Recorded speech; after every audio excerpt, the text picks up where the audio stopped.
गुरु ब्रह्म महिमा अलेख शरण। नमस्कार दर्शक वृंद, आपण मानंकु आजिर राशिफल कार्यक्रम रे मु एस कुमार स्वागत जनाऊछि।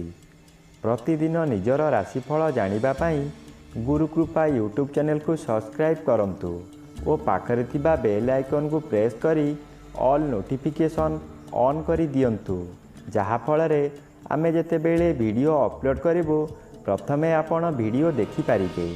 आमर यही वीडियो रे आपण संपूर्ण पंचांग सहित मेष ठारू मीन पर्यंत 12 गोटी राशिर राशिफल विषय रे जानि पारिबे। वीडियो को दयाकरी शेष पर्यंत देखंतु। वीडियोटी भल लागिथिले वीडियो को लाइक करंतु एवं आपणक प्रियजन पाखु शेयर करी जणांतु। एबे आसंतु जानिबा आज दिनर संपूर्ण पंचांग विषय। फेब्रुआरी मास 13 तारिख मंगलवार, दिल्ली स्वराब्द सन 1431 साल, स्वाधीन भारताब्द 77 वर्ष, महिमाद 196 वर्ष। उत्कल गजपति श्री श्री गजपति दिव्यसिंह देव महाराजांकर 67 अंक। सौरस्व फाल्गुन मास 1 दिन, चांद्रमते माघ शुक्ल पक्ष चतुर्दशी तिथि, रात्रि 7 घंटा 50 मिनिट पर्यंत। आजिर सूर्योदय विरजा क्षेत्र को 6 घंटा 19 मिनिट, मकर लग्न 4 दंड 26 लिता गते उदय। आजिर सूर्यास्त विरजा क्षेत्र को 5 घंटा 39 मिनिट, कर्कट लग्न 5 दंड 38 लिता गते अस्त। आज मीन चंद्र 60 दंड, उत्तरा भाद्र नक्षत्र अपराह्न 5 घंटा 29 मिनिट पर्यंत। आज जन्मित शिशुर मीन राशि विप्रवर्ण नरगण, अपराह्न 5 घंटा 29 मिनिट गते देवगण। आज मृत व्यक्तिर एक पाद पुष्कर दोष, निषिद्ध खाद्य। आज मूला भोजन निषेध अटे। रात्रि 7 घंटा 50 मिनिट गते बेल भोजन निषेध अटे।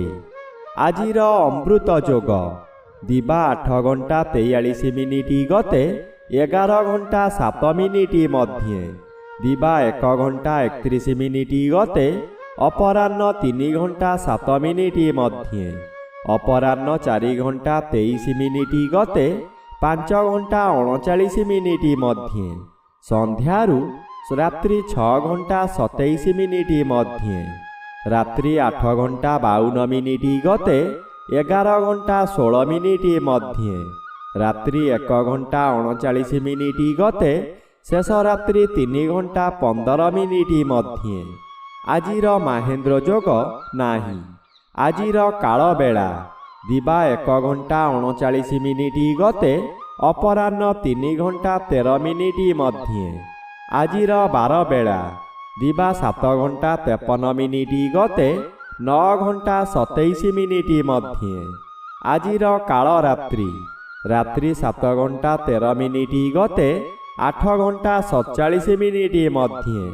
आजिर राहु काल अपराह्न 3 घंटा ठारू 4 घंटा 30 मिनिट मध्यरे। आज धनु राशिर घात चंद्र अपराह्न 5 घंटा 29 मिनिट गते बिछा राशिर घात नक्षत्र, वृष राशि और कुंभ राशिर घात तिथि, मकर राशिर घात बार। बंधुगण, एबे आसंतु जानिबा मेष ठारू मीन पर्यंत 12 राशिर राशिफल विषय रे। राशि चक्रर प्रथम राशि मेष राशि। आज मेष राशि जन्मित व्यक्ति मानक सकाशे द्वादश स्थान रे चंद्र गोचर करूछंती। द्वादश चंद्र अन्य ग्रह द्वारा बाधा पाउथिबारु अशुभ फल प्रदान करिबे नाही। दुश्चिंता मनरू हटी जीव, उत्तम आय हेब, अर्थ कारोबार रे उन्नति आसीब। जुआ लटेरी रे भाग नहीं उन्नति करिबे। मन खुशी रे बहु तीर्थ स्थान को गमन करिबे। ରାଶିଚକ୍ରର ଦ୍ୱିତୀୟ ରାଶି ବୃଷ ରାଶି। ଆଜି ବୃଷ ରାଶି ଜନ୍ମିତ ବ୍ୟକ୍ତିମାନଙ୍କ ସକାଶେ ଏକାଦଶ ସ୍ଥାନରେ ଚନ୍ଦ୍ରଗୋଚର କରୁଥିବାରୁ ଶୁଭ ଫଳ ମିଳିବ। ଆପଣ ଯେଉଁ ବ୍ୟକ୍ତିଙ୍କୁ ଚାହୁଁଥିଲେ ଆଜି ତାଙ୍କ ସହିତ ସାକ୍ଷାତ ଆଲୋଚନା ହୋଇ ବହୁ ସଫଳତାର ପାହାଚ ଉତ୍ତୀର୍ଣ୍ଣ ହେବେ। ପରିବାର ମଧ୍ୟରେ ଅତିଥି ସତ୍କାର କରି ଦାନ ଧର୍ମ କରିବେ। ଆପଣ ଯାହା ଚାହିଁବେ ତାହା କରିପାରିବେ। ଘାତତିଥି ଭୋଗ ହେଉଥିବାରୁ ଶୁଭ ଫଳରେ କିଛି ବ୍ୟତିକ୍ରମ ଦେଖାଦେବ। ରାଶିଚକ୍ରର ତୃତୀୟ ରାଶି ମିଥୁନ ରାଶି। ଆଜି ମିଥୁନ ରାଶି ଜନ୍ମିତ ବ୍ୟକ୍ତିମାନଙ୍କ ସକାଶେ ଦଶମ ସ୍ଥାନରେ ଚନ୍ଦ୍ରଗୋଚର କରୁଛନ୍ତି। ଦଶମ ଚନ୍ଦ୍ର ଆଂଶିକ ବାଧା ପାଉଥିବାରୁ ଶୁଭ ଫଳ କମ୍ ମିଳିବ। ଆପଣ ଆଜି ବହୁ ବଡ଼ ବଡ଼ କାମ ସହଜରେ କରିପାରିବେ। ଉଚ୍ଚ ସମ୍ମାନର ଅଧିକାରୀ ହୋଇପାରନ୍ତି। ପୂର୍ବରୁ ଯାହା ଚାହୁଁଥିଲେ ତାହା ଆଜି ପୂରଣ କରିବାରେ ସଫଳ ହେବେ। ବିଭିନ୍ନ ଦିଗରୁ ପ୍ରଶଂସାର ସମ୍ବାଦମାନ ପାଇ ଆନନ୍ଦିତ ହେବେ। ରାଶିଚକ୍ରର ଚତୁର୍ଥ ରାଶି କର୍କଟ ରାଶି। ଆଜି କର୍କଟ ରାଶି ଜନ୍ମିତ ବ୍ୟକ୍ତିମାନଙ୍କ ସକାଶେ ନବମ ସ୍ଥାନରେ ଚନ୍ଦ୍ରଗୋଚର କରୁଛନ୍ତି। ଚନ୍ଦ୍ର ଅନ୍ୟ ଗ୍ରହ ଦ୍ୱାରା ବାଧା ପାଉଥିବାରୁ ଆଜି ଆପଣ ଶୁଭ କର୍ମରେ ଯୋଗଦାନ କରି ବହୁ ଅର୍ଥ ବ୍ୟୟ କରିବେ। କାହାରି ପାଖରୁ ପ୍ରଶଂସା ମିଳିବ ନାହିଁ। ଶେଷରେ ଲୋକହସା ହେବେ। ଆପଣଙ୍କୁ ଆପଣଙ୍କ ନିଜ ଲୋକମାନେ ପରିହାସ କରିବେ। ଆପଣଙ୍କର ଅସ୍ଥିରତା ପ୍ରକାଶ ପାଇବ। ମନରେ ଦୁର୍ବଳତା ପ୍ରକାଶ ପାଇବ। ଆପଣ କ୍ଷୋଭ ପ୍ରକାଶ କରିବେ। ରାଶିଚକ୍ରର ପଞ୍ଚମ ରାଶି ସିଂହ ରାଶି। ଆଜି ସିଂହ ରାଶି ଜନ୍ମିତ ବ୍ୟକ୍ତିମାନଙ୍କ ସକାଶେ ଅଷ୍ଟମ ସ୍ଥାନରେ ଚନ୍ଦ୍ରଗୋଚର କରୁଥିବାରୁ ଓ ଅନ୍ୟ ଗ୍ରହ ଦ୍ୱାରା ବାଧା ପାଉଥିବାରୁ ଅଶୁଭ ଫଳ କମ୍ ମିଳିବ। ବନ୍ଧୁ ବିବାଦ ସ୍ଥଗିତ ରହିଯିବ। ଯାହା ଅଧିକ କ୍ଷତି ହେବାର ଥିବ ସେଠାରେ ଅଳ୍ପରେ କ୍ଷୟକ୍ଷତି ହେବ। କୌଣସି ଦୈବୀ ଶକ୍ତି ଆପଣଙ୍କୁ ସାହାଯ୍ୟ କରିବ। ତଥାପି ଦୁର୍ଘଟଣାକୁ ଏଡ଼ାଇ ଦେଇ ହେବ ନାହିଁ। ତାହା ଶାରୀରିକ ହେଉ କିମ୍ବା ମାନସିକ ହେଉ। ପ୍ରଭୁପାଦରେ ମନୋନିବେଶ କଲେ ରକ୍ଷା ମିଳିବ। ରାଶିଚକ୍ରର ଷଷ୍ଠ ରାଶି କନ୍ୟା ରାଶି। ଆଜି କନ୍ୟା ରାଶି ଜନ୍ମିତ ବ୍ୟକ୍ତିମାନଙ୍କ ସକାଶେ ସପ୍ତମ ସ୍ଥାନରେ ଚନ୍ଦ୍ରଗୋଚର କରୁଛନ୍ତି ଶୁଭ ଫଳ ପ୍ରଦାନ କରିବେ। ଆପଣଙ୍କ ପରିବାର ମଧ୍ୟରେ ହସ ଖୁସିର ବାତାବରଣ ଆସିବ। ଏହି ସମୟରେ ଜନ୍ମସ୍ଥାନଠାରୁ ଦୂରରୁ ଖୁସି ଖବର ମିଳିବ। ଆପଣଙ୍କର ଆୟ ବୃଦ୍ଧି ହେବ। ସ୍ୱାମୀ କିମ୍ବା ସ୍ତ୍ରୀ ଜଣେ ଅନ୍ୟ ଜଣଙ୍କୁ ନିବିଡ଼ ଭାବରେ ଭଲ ପାଇବେ।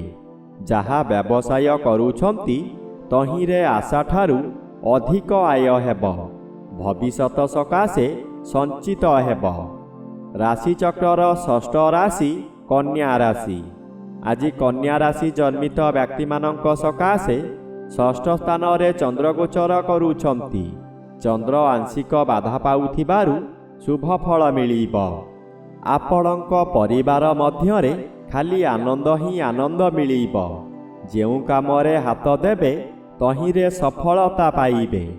ବ୍ୟବସାୟ କରୁଥିବା ବ୍ୟକ୍ତିମାନେ ବ୍ୟବସାୟରେ ଆଶାଠାରୁ ଅଧିକ ଲାଭବାନ ହେବେ। ପୂର୍ବରୁ ଲାଗିଥିବା ଶତ୍ରୁମାନେ ଆପଣଙ୍କ ପାଖରୁ ଦୂରେଇ ଯିବେ। ରାଶିଚକ୍ରର ଅଷ୍ଟମ ରାଶି ବିଛା ରାଶି।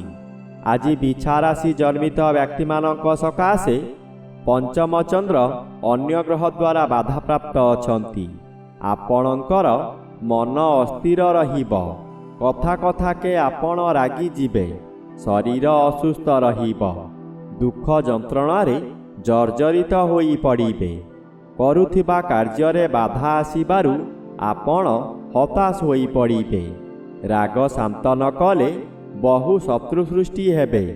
ପରିବାରରେ ପିଲାମାନେ ଅମାନିଆ ହୋଇଯିବେ। ରାଶିଚକ୍ରର ନବମ ରାଶି ଧନୁ ରାଶି। ଆଜି ଧନୁ ରାଶି ଜନ୍ମିତ ବ୍ୟକ୍ତିମାନଙ୍କ ସକାଶେ ଘାତଚନ୍ଦ୍ର ଭୋଗ ହେଉଛି। ଘାତଚନ୍ଦ୍ର ସର୍ବଦା ଅଶୁଭ ଫଳ ମିଳିବ। ଘରେ ବାହାରେ ପ୍ରତ୍ୟେକ ସ୍ଥାନରେ ଆପଣ ଅପଦସ୍ଥ ହେବେ। ବହୁ ପରିମାଣର ବ୍ୟୟ ହେବ। ଶରୀର ଅସୁସ୍ଥ ରହିବ। ମଥା ବିଚଳିତ ହେବା କାରଣରୁ ରାସ୍ତା ଦୁର୍ଘଟଣା ମଧ୍ୟ ହୋଇପାରେ। ନିଜ ମନକୁ ଶାନ୍ତ ନ କଲେ ନିଜକୁ ନିଜେ ଦଣ୍ଡ ଦେଇ ହଇରାଣ ଓ ଲୋକହସା ହୋଇପାରନ୍ତି। ସତର୍କ ରୁହନ୍ତୁ। କୌଣସିଠାରେ ଯୁକ୍ତିତର୍କ କରନ୍ତୁ ନାହିଁ। ରାଶିଚକ୍ରର 10ମ ରାଶି ମକର ରାଶି। ଆଜି ମକର ରାଶି ଜନ୍ମିତ ବ୍ୟକ୍ତିମାନଙ୍କ ସକାଶେ ତୃତୀୟ ସ୍ଥାନରେ ଚନ୍ଦ୍ର ଗୋଚର କରୁଛନ୍ତି। ତୃତୀୟ ଚନ୍ଦ୍ର ବଳବାନ ଚନ୍ଦ୍ର। ଏହି ଚନ୍ଦ୍ର ଚଳନ ସମୟରେ ଆପଣଙ୍କର ସ୍ୱାସ୍ଥ୍ୟରେ ଉନ୍ନତି ଆସିବ। ପୂର୍ବରୁ ଥିବା ରୋଗମାନ ଅପସରିଯିବ। ଶରୀରର ତେଜ ବୃଦ୍ଧି ହେବ। ଯେଉଁ କାର୍ଯ୍ୟ କରିବାକୁ ଚାହିଁବେ ତହିଁରେ ସଫଳତା ଲାଭ କରିବେ। ହଠାତ୍ ଆପଣଙ୍କର କୌଣସିଠାରୁ ଶୁଭ ଖବର ପାଇ ମନର ବଳ ବୃଦ୍ଧି ହେବ। ବ୍ୟବସାୟରେ ଅଧିକ ଲାଭବାନ ହେବେ। ରାଶିଚକ୍ରର 11ଶ ରାଶି କୁମ୍ଭ ରାଶି। ଆଜି କୁମ୍ଭ ରାଶି ଜନ୍ମିତ ବ୍ୟକ୍ତିମାନଙ୍କ ସକାଶେ ଦ୍ୱିତୀୟ ସ୍ଥାନରେ ଚନ୍ଦ୍ରଗୋଚର କରୁଛନ୍ତି। ଶୁକ୍ଳ ପକ୍ଷରେ ଶୁଭ ଫଳ ପ୍ରଦାନ କରନ୍ତି, କିନ୍ତୁ ଅନ୍ୟ ଗ୍ରହ ବାଧା ପ୍ରଦାନ କରୁଥିବାରୁ ଓ ଆଜି ଘାତ ତିଥି ଭୋଗ ହେଉଥିବାରୁ ଅଶୁଭ ଫଳ ମିଳିବ। ଆପଣଙ୍କର ଚକ୍ଷୁନାଶା କର୍ଣ୍ଣପୀଡ଼ା ହେବ। ଆପଣ ଯନ୍ତ୍ରଣା ଭୋଗିବେ। ବନ୍ଧୁବାନ୍ଧବମାନେ ଆପଣଙ୍କର ନିନ୍ଦାଗାନ କରିବେ। ଆପଣ କି କର୍ତ୍ତବ୍ୟ ମୂଢ଼ ହୋଇ ଜଳକା ପରି ଚାହିଁଥିବେ, କିନ୍ତୁ କିଛି କରିପାରିବେ ନାହିଁ। ରାଶିଚକ୍ରର 12ଶ ବା ଶେଷ ରାଶି ମୀନ ରାଶି। ଆଜି ମୀନ ରାଶି ଜନ୍ମିତ ବ୍ୟକ୍ତିମାନଙ୍କ ସକାଶେ ଶ୍ରୀଚନ୍ଦ୍ର ଗୋଚରରେ ଭ୍ରମଣ କରୁଥିବା ହେତୁ ଶୁଭ ଫଳ ମିଳିବ। ଭାଗ୍ୟ ଉଦୟ ହେବାର ଦିନଟିଏ। ପରିବାର ମଧ୍ୟରେ ସ୍ୱାଦିଷ୍ଟ ଭୋଜନ ପ୍ରସ୍ତୁତ କରି ଆହାର କରିବେ। ଆଜି କିଛି ନୂତନ ବସ୍ତ୍ର ଅଳଙ୍କାର କିମ୍ବା ଗୃହ ଉପକରଣ ଖରିଦ କରିବେ, କିନ୍ତୁ ମନେ ରଖନ୍ତୁ ଆଜି ପଶୁ କ୍ରୟ ବିକ୍ରୟ କରନ୍ତୁ ନାହିଁ। ଗଣ୍ଡଗୋଳ କାର୍ଯ୍ୟଠାରୁ ଦୂରେଇ ରୁହନ୍ତୁ। ଦୂରଯାତ୍ରା କରନ୍ତୁ ନାହିଁ।